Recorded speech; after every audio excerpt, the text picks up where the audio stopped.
first test of new Manchester United is resisting urge to sign Gareth Bale. You absolutely know that Manchester United will be tempted by Gareth Bale. That and more in the mailbox. If you want to feature on these pages, mail theater at football365.com. VAR from Perfect. After watching the first half of Wales v Ukraine as a neutral and how that penalty decision was not overturned, I will never know.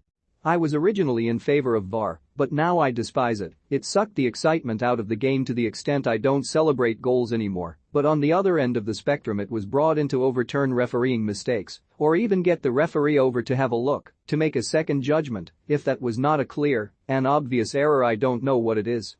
VAR has been broken since its inception, and instead of getting better it's getting worse, and like I read here before, it's now gone to the extreme of trying to justify its existence. Time VAR got the red card. I know, terrible pun. Kenneth, Dublin. Forget England. Trent enjoyed reading England performance ratings. Love the constant narrative that Trent can't offend Love, how he refuses to sing national anthem. Can F365 be in media watch? Hopefully Southgate thinks he can do without Trent in the World Cup, as it will help Liverpool hugely.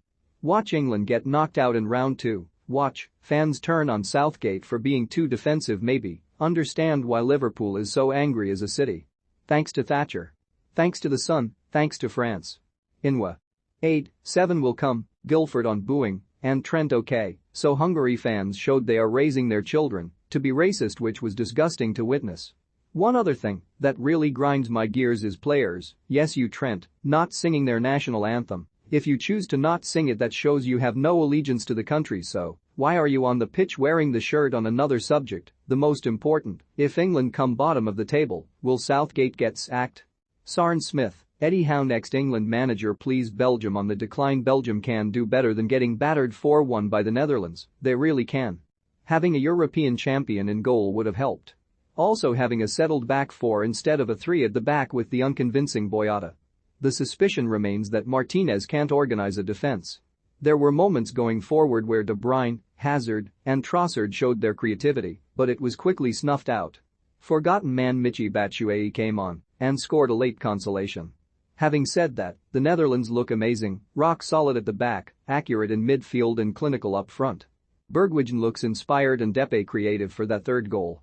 They both absolutely leathered their shots, Mignolet no chance. You can't read too much into a result like this, but it seemed to illustrate that Belgium's decline is real and that the Orange will be more of a threat in the World Cup. Paul in Brussels. Captain De G?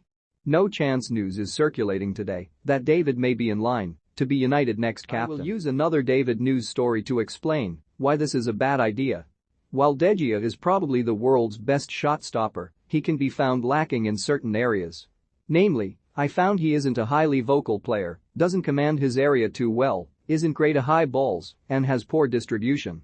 It was Luis Enrique in that other David story for leaving him out of the Spanish squad's 3 GK places. His reasoning was the last 2 points above. He is probably right, and his reasons certainly aren't wrong. I feel part of the reason United's defense is so shit is due to De Gea, who then ironically looks really good as the last man. Almost like a politician, trying to be a hero for the mess they helped make. It's not an easy skill to pull off, as it deceives the eyes. Certainly isn't Johnson's Partygate, more Brexit. Anyways, even as a vocal leader, an example to get inspiration from, or even a reliable performer, I don't see how and why this decision was made, other than the fact that maybe he is our biggest leader, and that says all you need to know about Man United in 2022. Calvino give up on De Jong. Manchester United have traditionally demonstrated a habit of being too slow in the transfer market and wasting time on trying to convince players who have no interest in joining the club. A current case in point is the club's attempts to sign Frenkie de Jong. This player has consistently shown a lack of interest in United. Most recently, we read that he had stated that he would prefer to join Man City, Bayern Munich etc. over United. De Jong's performance since joining Barca has not been outstanding, and he has not played consistently well. United should move on and give serious consideration to signing Milinkovic-Savic or Neves. Rice is good, but he is overpriced. After all, we are talking about the EPL, which with Serie A are stronger leagues than the Eredivisie. Needless to draw attention to Donny van de Beek's performance since he moved to the EPL from the Eredivisie, where he performed outstandingly well. Professor, Dr. David Achanfu Oyebo, is this a new Manchester United? The first test of whether the owners directors of United have finally realized the errors of the past few years will be if they try to sign Gareth Bale. If they do, then we have not moved on, and Ten Hag is wasting his time. Plato, MUFC the chance of success? Having children has given me a new perspective on life yada yada etc. With the chances of making it at about 1/1000th. If someone could magically say you had a 10% chance your kid would succeed, would you dedicate their childhood to the pursuit? Or would it need to be a much higher chance, or lower? I've seen many parents push their kids unreasonably, and it just seems like a wasted childhood for almost a vanishing chance of success, and you never get those years back. Thoughts and any relevant experiences? Zach LFC.